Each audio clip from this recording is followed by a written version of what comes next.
Hey everyone, welcome to my YouTube channel. I'm so glad you're here. I really appreciate anything that you offer for insight or ideas that you want to hear me talk about. Today, I really wanted to talk about this experience of these authoritarian parents, which I left off on last YouTube. And again, please subscribe, hit the like button, please share with other people so that the word gets out there. You know, I often talk about the gaslighting of our children. Children growing up in these family systems are gaslit by the abuser, but certainly even gaslit, or I call it intuition disintegration, when children's intuition is disintegrated by the protective parent because the protective parent does not want them to know how bad it is, right? And in that, the trauma bonding gets fortified with that abusive parent, almost to the point where these abusive parents can be so horrifyingly awful. They can be extremely aggressive. They can do things over and over again. I know a young woman who years ago, she had a restraining order against her abuser because he had thrown her to the floor and had harmed her significantly. And that child the next week walked through that restraining order.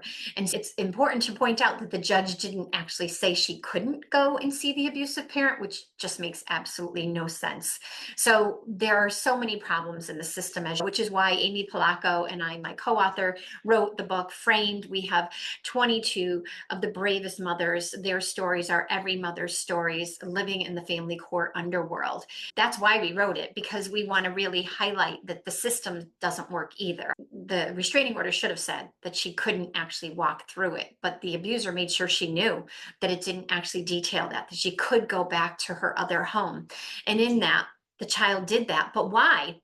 It goes back to my prior YouTube and a podcast I've done. We talk about the lore of tweens and teens. There is a lore, and this is their caretaker. They love this person. This person matters to them. It is their parent. And so, of course, they're going to walk through it. Just a puppy who's been harmed by its caretaker is going to go back to that caretaker. Human beings are no different. And so we become trauma bonded because not every experience is horrifying. Some experiences are good and wonderful. And certainly that if you've been someone living in this situation, and it happens for our children, they quickly disassociate from the negative experiences. I love this book by Nadine Macaluso, who basically talks specifically about trauma bonding in these relationships. Run Like Hell. If you don't know Nadine, she is the ex-wife of the Wolf of Wall Street. The movie was based off of the story of the Wolf of Wall Street. And Nadine went on to get a degree and become an expert in trauma bonding. And so our children become trauma bonded over and over again with abusive parents. And so they do go back, even if it's been bad. They do go back, even if they've been left at a place and not picked up, even if they've been physically assaulted in some way or otherwise assaulted aggressively, or even if it's not as aggressive, even if there's been verbal assaults over and over again, even if they've seen you abused, of course they go back. There is unfortunately a really harmful attachment, but there is a bond, a strong fortified bond to that abusive parent. So I hope that's helpful.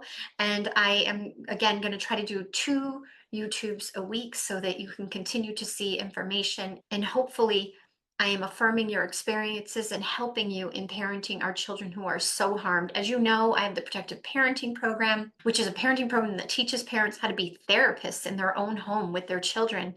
It's what I had to learn to do. And as a therapist, I had the skill set and I share it with you in this program. But also I have a clinician and a coach and an attorney training that's running in September, because we need everyone to understand what's happening, not only to the adult victim, but to the children, and how the systems, the institutions are often complicit in the betrayal of all of these victims' survivors. I hope y'all have a great day. Bye.